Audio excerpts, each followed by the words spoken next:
Welcome back, Deep Divers. Today, we're going on a little trip. A trip to the year 2040. Sounds fun. They're diving into the predictions of Chiang Mao-Zen. Oh, I've heard of him. Yeah, and he's not just some random guy with a crystal ball. Right. We're talking former president of Microsoft Japan. So he knows a thing or two about where tech is headed. Definitely. Someone who's seen the future unfold firsthand. Exactly. Mm. And his book, 2040 Future Predictions, it's like a sneak peek into what's coming, both the good and the, well, maybe not so good. It's like a roadmap, but with some warning signs along the way. Okay, so why 2040? Why not 2030 or even 2050? Well, Chang says trying to predict things in the short term is like, trying to predict the weather next week. Always changing. Right.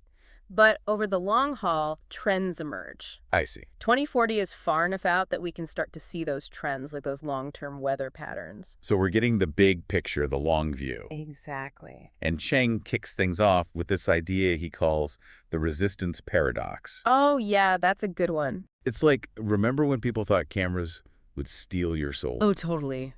Or that movies were just a passing fad. And don't forget about computers. Yeah. Who needs a personal computer? They said. Famous last words, right? Right. Now we can't live without them. So is that what we're doing now with stuff like 5G? I mean, it's been kind of a slow rollout, hasn't it? You know it has. And then there's NFTs, still a bit of a mystery to a lot of people. A lot of hype, for sure. And VR, virtual reality. Some people love it, others get motion sickness just thinking about it. It's a mixed bag right now. So are we on the verge of missing out on the next big thing just because we're a little hesitant? It's a good question.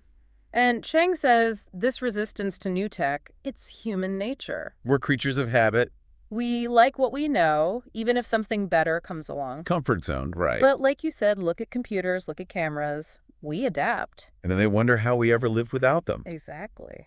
So what if some of the things we're skeptical of now end up being game changers in the future? It makes you think, doesn't it?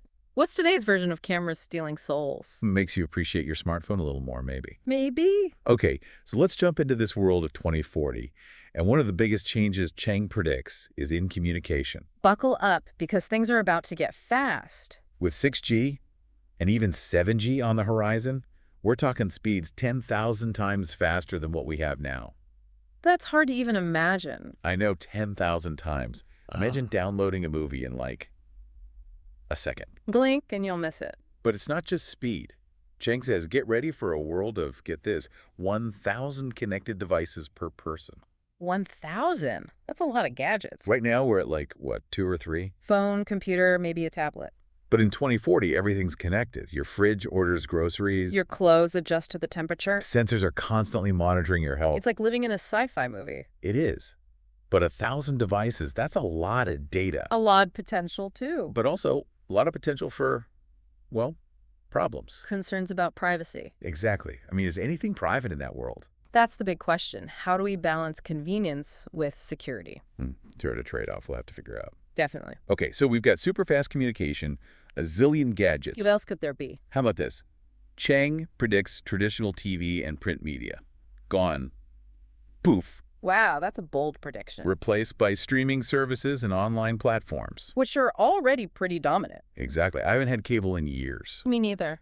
But what about live events? Sports, news, things like that? Surely TV will still be around for that, right? Well, Cheng thinks TV might try to hang on there, but even live events are moving online. You've got YouTube, Twitch. They're already streaming everything. Yeah, you're right. I watch a lot of stuff online. And they're producing their own news content, too. So even those last bastions of TV might be under threat. The writing might be on the wall. Wow. So if TV is on its way out, what takes its place? Is everyone just going to be plugged into VR headsets all day? VR, or virtual reality, it's definitely a contender. I've tried it. It's pretty cool. Yeah, but also kind of clunky and uncomfortable. Oh, for sure. But remember, the technology is still young. Good point. By 2040, who knows what VR will be like? Lighter? More comfortable? Who knows? Imagine watching a movie, but you're not just watching. You're in the movie. That would be wild. Or a football game, you're right there on the field. All from your living room. Exactly. The possibilities are mind-blowing. Okay, I'm starting to get excited about this future. Super fast communication, a gadget for everything, VR replacing TV. What about healthcare? What kind of medical miracles are we looking at? Get ready for some serious medical breakthroughs. AI, artificial intelligence, is about to revolutionize healthcare. AI, yeah, I've heard a lot about that. It can analyze huge amounts of data, way more than any human doctor ever could. So it's like having a superpowered doctor. Exactly. AI can spot patterns, make connections, and come up with diagnoses and treatments that humans might miss. And it can tailor those treatments to each individual patient. Precisely. Hmm, Personalized medicine based on your genes, your medical history. that sounds amazing. Are there any specific diseases where AI could really make a difference? Cheng believes that by 2040, cancer might not be the terrifying diagnosis it is today. Wait, are we talking about a cure? He suggests it could become manageable, even curable. Seriously, that would be incredible. Think about it. AI could analyze millions of cancer cases, learning from every success and failure. So it's constantly learning and improving. Exactly. It could lead to treatments that are incredibly precise, targeting cancer cells with pinpoint accuracy. Less side effects, better outcomes. Exactly. Are there any other cancer breakthroughs on the horizon? Chang highlights a couple. First, imagine getting tested for cancer with just a drop of blood. Wow, that would be a game changer. AI could analyze your DNA and detect cancer cells before a tumor even forms. Early detection is so important. It is. And then there's this idea of personalized cancer vaccines. Personalized vaccines. They analyze your DNA and create a vaccine that specifically targets your cancer cells. It sounds like science fiction. It does, but it could become a reality. Okay, so cancer might be on its way to becoming a manageable disease. What about other health advancements? Are we talking about living longer, healthier lives? Cheng thinks so. He predicts major advancements in organ regeneration. Organ regeneration, like growing new organs. Exactly. Imagine a world where we don't need organ donors because we can just grow new organs in a lab. That's mind-blowing. It could even lead to cures for things like paralysis, which we used to think were irreversible. So we're not just treating diseases, we're reversing damage, regenerating organs. He has a whole new level of healthcare. What about aging itself? Are there any treatments on the horizon that could slow down or reverse aging? Cheng suggests there might be, especially for age-related cognitive decline. So by 2040, we could be looking at longer, healthier lives thanks to AI, organ regeneration, and treatments for aging. It's a pretty optimistic vision of the future. It is. But remember, Cheng's book isn't all sunshine and rainbows. Right, there's a flip side to all this progress. He also dives into the potential risks and challenges we need to be prepared for. The things that could go wrong, the things that could keep us from reaching this bright future. Okay, let's talk about those challenges. What are some of the darker possibilities we need to be aware of? Well, the big one, the one that's already starting to impact us, is climate change. Yeah, we're seeing the effects already. Cheng predicts natural disasters will become more frequent, more intense. More extreme weather, rising sea levels, it's scary stuff. He specifically mentions typhoons, floods, volcanic eruptions, wildfires, locust plagues. It's a pretty grim list. He even mentions pandemics, which, we just went through. And are probably still dealing with the aftermath. It's a reminder that we're not immune to these threats. Does he mention any particular regions as being especially vulnerable? He does highlight Japan, especially its vulnerability to earthquakes and tsunamis. Given its location, that makes sense. He predicts those events could have devastating consequences for Japan. Okay, so climate change and natural disasters, those are major threats. Anything else we should be worried about? Chang also talks about the potential for conflict over resources. Resources like what? Food, water, the essentials. As the population grows and climate change intensifies, those resources are going to get more scarce. Exactly. And that scarcity could lead to conflict, what he calls resource wars. So we're not just fighting over land and ideology anymore, we're fighting for survival. It's a pretty bleak scenario. It is. What about the global economy? How does he see that playing out? Well, when it comes to Japan's economy, Chang is actually quite pessimistic. Really? Why is that? He points to Japan's declining population and its aging population. Okay, fewer people working, more people needing care. Exactly. That puts a strain on the economy. What does he see as the potential consequences? Rising taxes, bank failures, a decline in the standard of living. It sounds rough. It does. And it highlights the interconnectedness of these challenges. Climate change, resource scarcity, economic decline, they all feed into each other. So we've got this potential perfect storm brewing. Climate change, resource scarcity, and economic decline. It's all pretty daunting. Does Chang offer any solutions, any advice on how to navigate these challenges? He does, and it starts with personal responsibility. With a Zen. He believes we shouldn't just sit back and wait for governments to solve these problems. We need to be proactive and take steps to prepare for the future. So it's not about waiting for someone else to save us. It's about taking ownership of our own future. Exactly, and that means getting informed, understanding the challenges, and then taking action. What kind of action? What can people actually do? He encourages people to explore investment opportunities in developing economies. So diversify your investments, look beyond the traditional markets. Exactly. And he also stresses the importance of personal growth and skill development. In a world where AI and automation are on the rise, those human skills are going to be even more valuable. He believes skills like critical thinking, problem solving, creativity, adaptability, those are the skills that will be in high demand. So be a lifelong learner. Constantly adapt and upgrade your skills. Got it. And it's not just about acquiring knowledge. It's about developing a growth mindset, embracing change, and staying curious about the world. I love that. It's not just about what you learn, it's how you learn. Embrace the unknown. Be willing to experiment. Be open to new ideas. Okay, I'm starting to see the bigger picture here.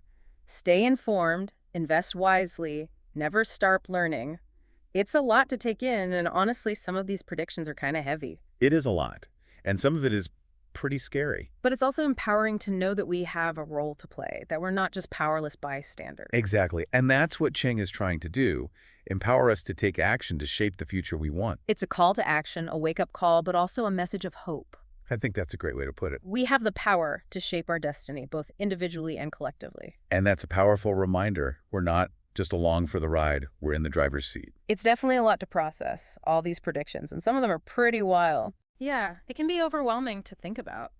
So where do we even begin? It's easy to feel like, what can one person do in the face of all these massive changes? You know, that's a valid point. It can feel a little like trying to, I don't know, empty the ocean with a teaspoon. Yeah, a little bit. But Chiang, he breaks it down into some manageable steps. Okay, that's good. Break it down for us. The first thing he says, get informed, like really informed. Okay, read the news, stay up to date, that kind of thing. More than that even, like read books, listen to podcasts, be curious about the trends that are shaping the world. So climate change, economic shifts, all that. Yeah, all that and more. Like the latest tech developments, the social and political landscape. The more we understand, the better we can navigate it all. Be an informed citizen. Exactly. Engage with the world around you. Got it. So step one, get informed. What's next? Next, Chiang emphasizes financial literacy. Oh, money matters. Always important, but especially now, he says. The next couple of decades, they could be pretty turbulent economically. He's not sugarcoating it, is he? Nope. But the good news is, those who understand how to manage their money, they'll be in a much better position to weather the storms. Don't put all your eggs in one basket. Exactly. Diversify, explore different opportunities. Don't be afraid to look beyond traditional markets. Chiang's even suggesting looking into emerging economies. Yeah, he thinks there's a lot of potential there for growth. Interesting. Okay, so financial literacy, diversification, got it. What else can we do to get ready for 2040? Continuous learning. Always be learning. More important than ever. The job market, it's going to be in constant flux. Yeah, that's a little scary to think about. It is. But think about it this way. The jobs that exist today, they might not exist tomorrow. Especially with AI and automation taking over. So what skills should we be focusing on? What's going to be in demand? Think about the things AI can't do. Things like critical thinking, problem solving, creativity, being adaptable. Those human skills, they're going to be gold. Human skills. Got it. And jobs that require emotional intelligence, empathy, connecting with other people, those are the jobs that are going to be harder for robots to replace. So we need to be lifelong learners. Yeah. Constantly adapting, upgrading our skills. You got it. And it's not just about, racking up knowledge. Right. It's more about developing the right mindset, a growth mindset, embracing challenges, staying curious. I love that. Staying curious. It's like being a kid again, always asking why. Exactly. That kind of mindset is going to be invaluable in the years ahead. Okay, I'm getting the picture. Mm-hmm. But it's a lot to take in. And honestly, some of these predictions, they're kind of heavy. like climate change, resource wars. It's a lot. Yeah, no, I hear you. It can feel overwhelming. But here's the thing, we're not alone in this. Right. Millions, billions of other people are going through this too. Exactly. And that shared experience, that shared purpose, it can be incredibly empowering. It's like we're all in this together, figuring it out as we go. There's strength in numbers, right? Absolutely. We can learn from each other, support each other. We're not just facing these challenges individually, we're facing them collectively. That makes a lot of sense. And Ching's book, it's not just about predicting the future, it's about motivating us to take action, right? Absolutely. It's a call to action. It's saying, hey, here's what's coming, but don't just sit back and wait for it to happen. Get involved, shape your own future. Become an active participant. Don't just be a passenger. Grab the wheel. That's a great way to put it. Grab the wheel, take control. Speaking of taking control, I'm curious, what were your personal takeaways from the book? Like what predictions really stood out to you, surprised you, made you think? Oh man, there were a few. That whole thing about cancer potentially becoming manageable or even curable by 2040, that blew my mind. If AI can really do that for healthcare, it's a total game changer. Yeah, the healthcare predictions were pretty amazing. Anything else? The resistance paradox really got me thinking. Oh, yeah, we talked about that earlier. It just makes you realize we're probably dismissing stuff right now that will seem totally obvious and essential in the future. Like, we're all going to look back and be like, remember when we thought insert future tech here was a stupid idea? We're going to be eating our words. Totally. It's a good reminder to stay humble, to stay open to new possibilities. What about you? Anything jump out at you? Honestly, the thing about Japan's economic future, that was pretty sobering. Yeah, Chang doesn't hold back there. But even though it was a bit pessimistic, I appreciated his advice to individuals. Right, it's not all doom and gloom. Even if things are tough on a national level, we can still take steps to secure our own future. Invest wisely, develop valuable skills, be adaptable. There's always something we can do. It's about being proactive, resourceful. Okay, I'm feeling a little more optimistic now. Good. That's what this book is all about, encouraging us to engage with the future, to think critically about it, to imagine the role we want to play. It's not about predicting the future with 100% accuracy. It's about opening up the possibilities, asking the tough questions, and then empowering ourselves to create a future that we're actually excited about. Exactly. It's not a passive thing, the future. It's something we actively create. And that's what makes this whole exploration so valuable. So what stood out to you the most from all these predictions? What really surprised you, challenged your assumptions, or just made you think about the future in a whole new way? For me, it's got to be the sheer pace of change that's coming. It's both exciting and kind of scary. If Chang's even half right, the next 20 years are going to be unlike anything we've ever seen. I know, right? Yeah. We're talking about technologies that sound like they're straight out of science fiction, but they're right around the corner. It's mind-blowing. And that's why that whole lifelong learning thing, it's not just a nice idea, it's essential. We can't just rest on our laurels. What's cutting edge today might be obsolete tomorrow. We got to be constantly learning, adapting, evolving. It's like falling in love with learning. Always be open to new experiences, new ideas.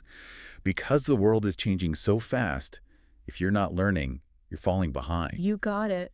And the other thing is, we can't forget about the human element in all of this. Yeah, technology's changing everything, but we're still human beings with human needs and human connections. Right. It's not just about the gadgets and the breakthroughs. It's about how we use those things to create a better world for ourselves and for each other. Exactly.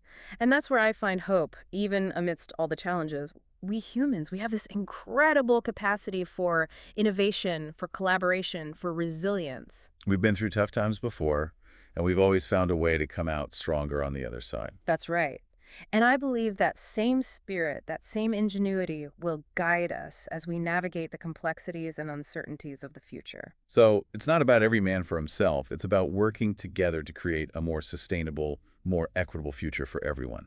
Absolutely. And that's where I see the real power of Chang's message. It's not just about individual survival. It's about collective thriving. It's about recognizing that we're all interconnected, that our actions have consequences, and that we have a responsibility to future generations to create a world that's worth inheriting. Okay, we've covered a lot of ground today, from the mind-blowing potential of technology to the daunting challenges we're facing as a species.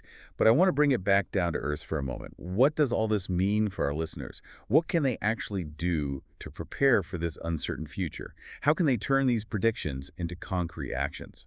That's a great question. It's easy to feel overwhelmed by the scale of it all, but remember, even small actions can make a difference. It starts with getting informed, like we talked about earlier. Right. Educate yourself about the issues that matter most to you. Climate change, social justice, whatever it is that lights your fire. Dive in and learn more. Exactly. Read books, listen to podcasts, attend lectures, talk to people who are working on the front lines of these issues. The more you learn, the more empowered you'll feel to take action. So it's not just about passively absorbing information, it's about actively seeking it out and engaging with it. Absolutely. And then think about how you can align your personal choices with your values. Every purchase you make, every company you support, every investment you choose. These are all opportunities to vote with your wallet and support businesses and initiatives that are working toward a more sustainable and equitable world. So be a conscious consumer. Make choices that reflect what you believe in and support the good guys, so to speak. Exactly. Another powerful way to make a difference is to get involved in your community. Volunteer your time, donate to causes you believe in, or simply engage in meaningful conversations with your friends and family about these issues. Right. Raise awareness, have those uncomfortable conversations, and maybe inspire others to get involved too. Exactly. And remember, it's not about being perfect or having all the answers. It's about progress, not perfection. It's about taking small steps, learning along the way, and contributing our unique talents and perspectives to the collective effort. It's not about waiting for someone else to fix the problems. It's about stepping up and doing what we can, no matter how small it might seem. Because those small actions, when multiplied by millions of people, can create a ripple effect that leads to real change. I love that. A ripple effect. It's so true. And don't forget the power of optimism and hope. It's easy to get bogged down in negativity, especially when we're facing such complex challenges. But focusing on the positive, believing in our collective ability to create a better future, that's what will ultimately fuel our success. Okay, I'm feeling energized and ready to take action, Hmm. but I'm also wondering if there are any areas where we need more discussion, more research, more action. Are there any blind spots or unanswered questions that we should be exploring further? That's a great question.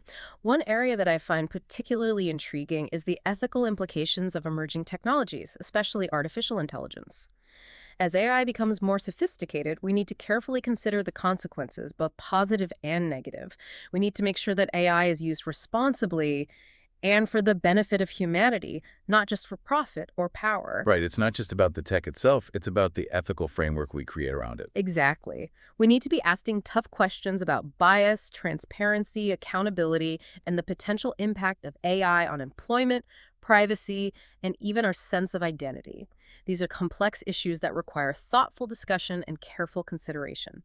We need to have these conversations now, before it's too late. It's like we're standing at the edge of a new frontier, and we need to be both excited and cautious as we venture into this uncharted territory. We need to be mindful of the potential risks while also embracing the possibilities. That's a great analogy. Another area that requires further exploration is the impact of climate change on global migration patterns. As rising sea levels and extreme weather events displace millions of people, we need to be prepared for mass migrations and the challenges they will bring. We need to start thinking now about how we can create humane and sustainable solutions for those who are forced to migrate. So it's not just about mitigating climate change itself, it's also about adapting to its consequences, preparing for the displacement of populations, and finding ways to welcome and support those who are most affected. Exactly. And this is where international cooperation and a shared sense of responsibility become crucial. We need to move beyond nationalistic agendas and recognize that climate change is a global crisis that requires a global response. We need to come together as a species and find solutions that work for everyone, not just for the privileged few. Exactly. We need to prioritize the well-being of the planet and all its inhabitants, not just our own short-term interests. Okay, we've identified two key areas for further exploration: the ethics of artificial intelligence and the impact of climate change on global migration patterns. These are complex issues with no easy answers, but they're issues we can't afford to ignore. What advice would you give to our listeners who want to learn more and get involved? First, seek out diverse perspectives and engage in respectful dialogue with people who hold different viewpoints. It's easy to get stuck in echo chambers, but true learning happens when we step outside our comfort zones and engage with ideas that challenge us. Listen with an open mind, try to understand where other people are coming from, and be willing to change your own mind when presented with new information. So be open to learning, be willing to challenge your own assumptions, and engage in constructive dialogue, even when you disagree. Exactly. Also, support organizations and initiatives that are working to address these challenges, whether it's donating to climate change research, advocating for ethical AI development, or volunteering with organizations that support refugees and migrants. There are many ways to get involved and make a difference. Put your money where your mouth is, so to speak. Support the causes you believe in and contribute your time, your talent, and your resources to the collective effort. Precisely. And cultivate a sense of hope and possibility. The challenges are daunting, yes, but we also have an incredible capacity for innovation, collaboration, and resilience. Focusing on the positive, embracing change, and working together, that's how we create a future that is both inspiring and fulfilling. Okay, I'm feeling re-energized and ready to face whatever the future holds. But before we wrap up, I want to touch on one more thing. We've talked about technology and global challenges, but what about the human element? How do you see our relationships, our values, and our sense of purpose evolving in this rapidly changing world? That's a great question. It's easy to get caught up in the material aspects of the future, the gadgets, the breakthroughs, the economic forces. But you're right, there's a deeper level to all of this. What's the point of all this progress if we lose sight of what makes us human? What makes life worth living? Yeah, it's like, what's the point of having all this amazing tech if we forget how to connect with each other, how to be kind, how to find meaning in our lives? I think that's the core of it, finding meaning. And that's where I see the most essential ingredient for a truly fulfilling future. It's purpose. Purpose. Okay, I like that word. But what does that actually mean in this context? It's about having that deep understanding of why you're here, what your unique contribution to the world is. Like, what are you meant to do? How can you make a positive impact? It's like finding your calling, your North Star. Exactly. That thing that guides you, that gives your life direction. And in a world that's changing so fast, purpose can be an anchor. Keeps you grounded, gives you something to hold on to when everything else feels chaotic. Yeah, it gives you a reason to get up in the morning, a reason to face those challenges, Uh, a reason to believe that what you do matters. so how do we find that purpose?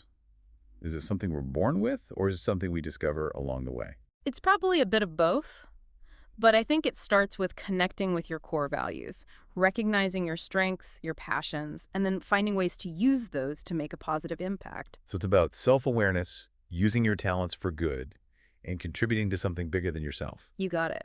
And as we cultivate that sense of purpose in our own lives, we need to create communities that foster that same sense of purpose. A world where everyone feels connected, valued, where everyone has a chance to contribute, to make a difference. That's the dream, right? A world where everyone feels like they belong and have something meaningful to offer. It's a beautiful vision. Yeah. But let's be real for a second. We've talked about all these amazing advancements, but we've also talked about some pretty scary stuff. Climate change, resource scarcity, economic instability, pandemics. Those things aren't going away anytime soon. How do we stay optimistic in the face of all that potential for, well, for things to go wrong? That's where resilience comes in. It's about knowing that the future is going to have its bumps, its setbacks, even its crises. But it's also about believing in our ability to adapt, to innovate, to overcome those obstacles. We humans, we're pretty good at that, actually. We're survivors, that's for sure. We are. Think about all the challenges we've faced throughout history. Wars, famines, natural disasters. We've always found a way to pick ourselves up and keep going. So resilience isn't about pretending that those challenges don't exist. No, not at all. It's about having the strength, the courage, the resourcefulness to face them head on. It's about being prepared, being adaptable, being willing to learn from our mistakes and try again. And it's about having a support system, people we can lean on when things get tough, communities that share resources and work together to overcome obstacles. So it's not just about individual resilience, it's about collective resilience. Absolutely. We're stronger together. And I think that's where technology can play a really important role. How so? As we develop more powerful tools, we need to use them wisely. We need to make sure that technology serves humanity, not the other way around. So it's not about rejecting technology or fearing progress. It's about making sure we're using it for good. Exactly. It's about finding that balance, that synergy, where technology enhances our lives and helps us solve problems, but doesn't dehumanize us in the process. So it's not a choice between technology and humanity. It's about finding a way for them to work together, to complement each other. I think that's beautifully put. The future is not about clinging to the past or fearing the future. It's about embracing what's coming with curiosity, with courage, with a willingness to use our collective wisdom to shape a future that we're all proud of. A future where technology empowers us to be more human. not less. Okay, we've covered so much ground in this deep dive into 2040, predictions that blew our minds, challenges that made us think, and possibilities that ignited our imaginations. It's been quite a journey. As we wrap up, is there one key message you want our listeners to take away from all of this? I think it's this. The future is not something that just happens to us. We're not passive observers. We're active creators. Every choice we make, every action we take, it all contributes to shaping the world of tomorrow. So we have a responsibility, each and every one of us, to make choices that create the kind of future we want to live in. Exactly. Let's choose wisely, act with courage, and create a future worthy of our dreams. To our listeners, thank you for joining us on this journey to 2040. We hope it sparks some new ideas, some new possibilities, and maybe even a renewed sense of hope for the future. We've covered a lot, but this is really just the beginning of the conversation. So stay curious, stay engaged, and never underestimate your power to make a difference. The future is waiting to be written, and you're holding the pen. Beautiful. And that's a wrap on our deep dive into 2040. We'll see you next time for another exploration of the future. Until then, keep dreaming, keep innovating, and keep creating the future you want to see. Onward to 2040.